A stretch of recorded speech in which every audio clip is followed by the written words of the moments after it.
Fala galera, tudo certinho com vocês? Gente, presta atenção. Hoje nós vamos falar um pouco de um dos sociólogos mais importantes da chamada sociologia moderna, que é o nosso querido Karl Marx, tá? Tanto é que nós vamos destinar 2 aulas para falar sobre Karl Marx. Eu inicio hoje e termino na próxima aula, porque são muitas temáticas significativas a respeito desse sociólogo alemão lá do século XIX, tá? Antes de qualquer coisa, deixa eu fazer uma pequena reflexão sobre a importância histórica e cultural de Karl Marx. A sociologia, ela vai surgir enquanto ciência no finalzinho do século XVIII, início do século XIX, com o Auguste Comte, né?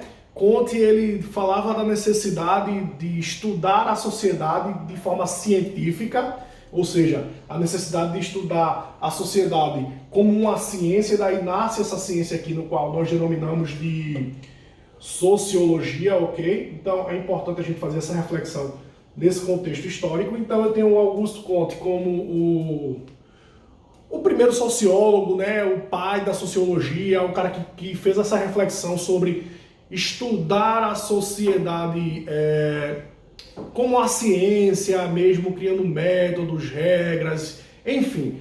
Essa reflexão, ela cabe muito ao Comte. Mas além do Auguste Comte, né, considerado o pai da sociologia, lá no século XIX nós temos 3 sociólogos, ou seja, nós formamos uma tríade que nós vamos denominar como os sociólogos clássicos, né? Ou seja, são aqueles sociólogos que, como eles dão um pontapé inicial na sociologia enquanto ciência propriamente dita, cabe muito a reflexão sobre esses 3 sociólogos. E Marquinhos, quais são esses 3 sociólogos?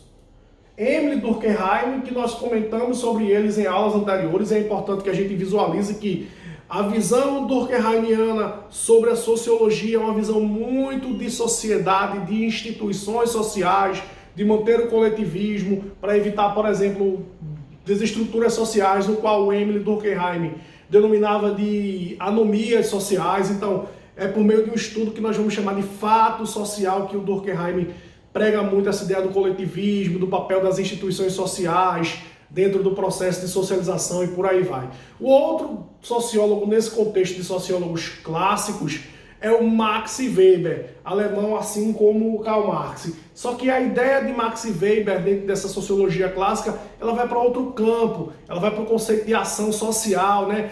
Ou seja, as ações que os indivíduos partilham dentro da sociedade e os fenômenos sociais partindo dessa ação individual que gera, ou dentro de uma análise muito do papel das instituições sociais, o tipo de dominação no qual a sociedade se sujeita, né? Voltado para a relação do capitalismo com o conceito de doutrinas evangélicas, como isso gera no papel da sociedade. Então, Weber ele analisa muito as ações do homem, do indivíduo dentro da sociedade e os fenômenos no qual ele está inserido. Quando eu falo de Karl Marx, que é esse terceiro sociólogo clássico, a visão de Karl Marx é justamente do modelo de sociedade. Ele não vai olhar apenas o indivíduo como Weber olha em algumas das suas obras e os fenômenos sociais que os rodeiam. Ele não vai olhar o papel das instituições sociais dentro de um processo de socialização como Durkheim analisa de maneira muito significativa. Karl Marx, ele vai olhar a sociedade dentro de um modelo de fenômenos políticos, econômicos, e esses fenômenos políticos e econômicos, eles vão interferir dentro da nossa vivência de sociedade, dentro da relação material que o homem tem. Então, a ideia de Karl Marx, além de ter uma visão política, também interfere dentro de uma visão de sociedade, beleza, gente? Então, vamos analisar o seguinte. Karl Marx, ele é um sociólogo alemão. O contexto histórico no que Karl Marx está inserido cabe muito a entender o que ele pensava. Por quê? Karl Marx, ele vive ali nas primeiras décadas do século XIX e entra ali na década de 50, de 60, do século XIX, e é justamente no primeiro século pós a primeira fase da Revolução Industrial. A gente sabe que a primeira fase da Revolução Industrial ela acontece ali em meados do século XVIII, e quando a primeira fase da Revolução acontece, alguns fenômenos são bem interessantes. O primeiro é o seguinte: Com a Revolução Industrial, o capitalismo ele vai vivenciar o que nós vamos chamar de acúmulo de capital maciço, significativo. Ou seja, resumindo, nunca se gerou tanto dinheiro dentro da sociedade. Ora, se nunca foi gerado tanto dinheiro, tanto capital dentro da sociedade, teoricamente, de uma visão muito romântica, nós iríamos chegar no século XIX e nós, por consequência, teríamos a sociedade, de maneira geral, teriam condições de vida muito mais significativas, muito mais bacana, muito mais tranquila. Mas isso não aconteceu. O século XIX, quando a gente olha para a Inglaterra, por exemplo, que é o país berço da Revolução Industrial, era o país das desigualdades. Os trabalhadores, que Karl Marx se denominava de proletariado, não vivia tão bem assim. Então isso incomodou muito Karl Marx. Ou seja, o que gerou aflição em Karl Marx olha, como eu vivo dentro de uma sociedade onde existe um acúmulo de capital nunca antes visto na história, por que tanta desigualdade? Isso vai ser o conceito prepulsor das ideias de Karl Marx, do pensamento marxista, como nós falamos. E isso também é importante porque ele teve ao seu lado o Engels. E o Engels, que é o seu principal parceiro intelectual, digamos assim, ele era um burguês, ou seja, era um cara que era filho de industrial e ele vivia do lado do capital de quem acumulava o capital, não do lado de quem não tinha um capital. Então essa reflexão ela é muito importante para a gente entender um pouco do pensamento de Karl Marx, ok? Karl Marx, no ano de 1848, ele vai publicar o que nós vamos chamar de Manifesto Comunista. O Manifesto Comunista é um documento no qual Karl Marx ele pede para que os trabalhadores se unam, inclusive a frase que está lá no Manifesto Comunista diz assim: trabalhadores de todo mundo, univos, ou seja, trabalhadores de todo mundo, se juntem, vocês estão sendo explorados, vão brigar por melhores condições de vida, enfim. Esse documento publicado por Karl Marx no ano de 1848, chamado de Manifesto Comunista, na verdade mostra a insatisfação de Karl Marx em relação ao modelo de sociedade. Por quê? Preste atenção aí, gente. Karl Marx ele vai definir o modelo de sociedade no qual ele está inserido de um modelo desigual, capitalista. E aí Karl Marx ele vai dividir a sociedade basicamente em dois grupos sociais. Karl Marx dividia a sociedade capitalista, no qual ele estava inserido, em burguesia e proletariado. Então Karl Marx ele dizia o seguinte: quem vive bem, isso é até a ideia da nossa próxima aula, que a gente vai falar um pouco sobre materialismo histórico, quem vive bem é quem domina os meios de produção. Na visão marxista, quem domina os meios de produção é a burguesia, ou seja, quem detém o capital. Então Karl Marx ele dizia o seguinte, gente, preste atenção. Ele pregava que o proletariado, ou seja, os trabalhadores, deveriam se unir e tomar o poder. Tomar o poder. Por quê? Ou seja, dominar os meios de produção, porque só quem domina os meios de produção vive bem. Então, Karl Marx dizia que o proletariado, os trabalhadores, deveriam se unir, tomar o poder da burguesia e implantar um novo modelo de sociedade. Eles iriam fazer isso por meio da luta de classes. Professor, por que luta de classes? Quais são as duas classes que nós temos, gente, da visão marxista? Burguesia e proletariado. Ora, se nós temos duas classes que nós vamos chamar de burguesia e proletariado, a classe que na visão marxista que se beneficia é a burguesia, porque domina os meios de produção, como o número de trabalhadores, o número de proletários é muito maior, infinitamente maior do que o número de burgueses, o que nós deveríamos fazer? No caso da visão marxista, o proletariado deveria se organizar por meio do que ele vai chamar de luta de classes, daí o termo trabalhadores de todo mundo, univos por meio da luta de classes e dominar os meios de produção. Ora, se os trabalhadores dominassem os meios de produção, por consequência, essas pessoas viveriam muito melhor, ou seja, dentro de uma sociedade de desigualdade muito minimizada, ok? Outra obra importante de Karl Marx é o que nós vamos chamar de Capital. É um conjunto de algumas obras que é muito importante essa leitura, são as principais obras de Karl Marx. E essas obras de Karl Marx, elas definem um pouco da visão capitalista da sociedade. É importante até para você entender o capitalismo, porque mesmo sendo um crítico ferrenho do capitalismo, nessa obra de Marx chamada O Capital, ele define, ele faz várias reflexões sobre o modelo capitalista.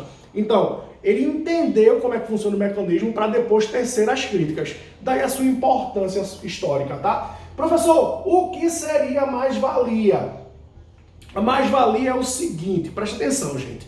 A mais-valia, para Karl Marx, após a Revolução Industrial, o trabalho ele passou a ser banalizado. Por quê? Quando a máquina passa a produzir ao invés do homem, ou seja, quando eu substituo a manufatura pela maquinofatura, Karl Marx afirmou que ocorreu um processo de banalização do trabalho. Tio Marquinho, por que um processo de banalização do trabalho? Porque Karl Marx afirmou que o trabalho ele não tinha um valor, o trabalhador, o proletariado, ele não recebia o valor devido pelo que ele produziu. Então, quando alguém produz algo e não recebe o valor devido, ele chamava esse fenômeno de mais-valia. Beleza, gente? Pessoal, vê só. Karl Marx ele analisou 3 modelos de sociedade, né? O capitalismo, que é o modelo no qual nós estávamos inseridos e estamos até hoje, tá? O socialismo e o comunismo. É interessante a gente fazer essa visão, porque eu vou descrever para vocês dentro da visão social. Aqui não tem visão política, nem de ideologia ou nada do gênero. É apenas uma visão da definição do modelo de sociedade. O nosso modelo e o modelo que o Karl Marx estava inserido é o que nós vamos chamar de modelo capitalista. Como é que funciona o capitalismo, tio Marquinho? O capitalismo se define como esse modelo no qual nós estamos inseridos. Pautado na meritocracia, propriedade privada, modelo liberal, onde eu separo economia de Estado, ok? Ou seja, o Estado ele tem funções devido a uma Constituição, mas o modelo capital, ele, teoricamente, é livre. Eu posso investir onde eu queira e coisas do gênero. Pautado na meritocracia, porque eu devo fazer minha definição de poder dentro da sociedade.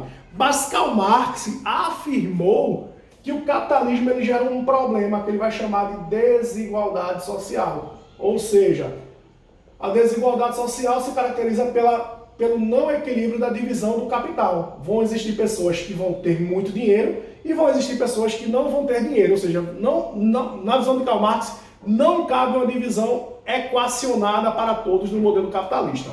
Por conta disso, ele pregou o que nós vamos chamar de luta de classes, onde os trabalhadores deveriam, como diria lá no Manifesto Comunista, trabalhadores de todo o mundo, univos, ou seja, se juntem para tomar o poder. E aí Karl Marx dizia o seguinte, dentro de uma visão hipotética e bem marxista, quando o proletariado tomasse o poder, eles deveriam implantar o que nós vamos chamar de socialismo. Tio Marquinho, como é que funciona o socialismo? Presta atenção, gente. O socialismo se caracteriza pelo modelo de sociedade onde todos os bens passam a pertencer ao Estado. Então, no modelo socialista, ocorre uma estatização geral de todos os meios de produção, porém, dentro de um contrato social, todos os bens deveriam ser divididos em partes iguais para todos. Então, se nós implantássemos o socialismo, todos os bens iriam pertencer ao Estado e o Estado iria dividir esses bens em partes iguais para todos, ok? Então, essa era a visão. Então, pegando na visão de Karl Marx ele pregava, por meio do Manifesto Comunista, a luta de classes, onde o proletariado deveria se juntar, dominar os meios de produção, tomar o poder e sair do capitalismo para o socialismo. Tio Marquinho, como funciona o socialismo? Estatização ampla. Todos os bens pertencem ao Estado e o Estado divide esses bens em partes iguais para todos. Karl Marx dizia que a terceira etapa da Revolução seria a implantação do que nós vamos chamar de comunismo. Professor, o que é o comunismo?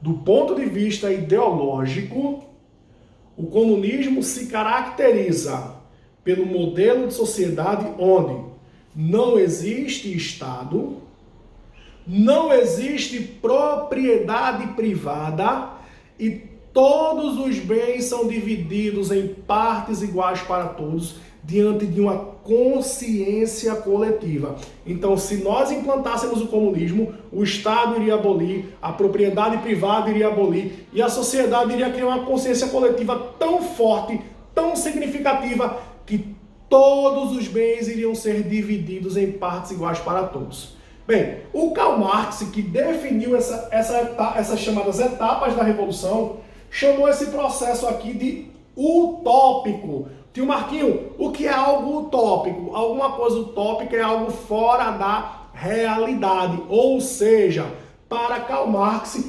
essa divisão aqui, esse modelo de luta de classes para tomar o poder e implantar o socialismo e o comunismo, seria algo que seria utopia, ou seja, fora da realidade. Mas o que Karl Marx exaltou de maneira bastante significativa dentro da sua teoria é que esse modelo capitalista é um modelo que apresenta algumas problemáticas do ponto de vista social, tá ok? Várias problemáticas, inclusive a da fome, da miséria, né, da falta de emprego para todo mundo, porque quando as máquinas surgiram, ocorreu um desemprego chamado de desemprego estrutural, que é quando o homem passa a ser substituído pelas máquinas. Então Karl Marx ele quis demonstrar todo esse desequilíbrio social causado pelo capitalismo. Só que além de fazer críticas sociais em relação a esse modelo de sociedade, ele meio que descreveu uma solução hipotética, ideal, mas que o mesmo definia como algo fora da realidade. Beleza, gente? Vou deixando um abraço para vocês aqui. Essa é a primeira parte de Karl Marx. Na próxima aula vamos continuar descrevendo outras teorias marxistas. Beleza, gente? Valeu, tchau, tchau.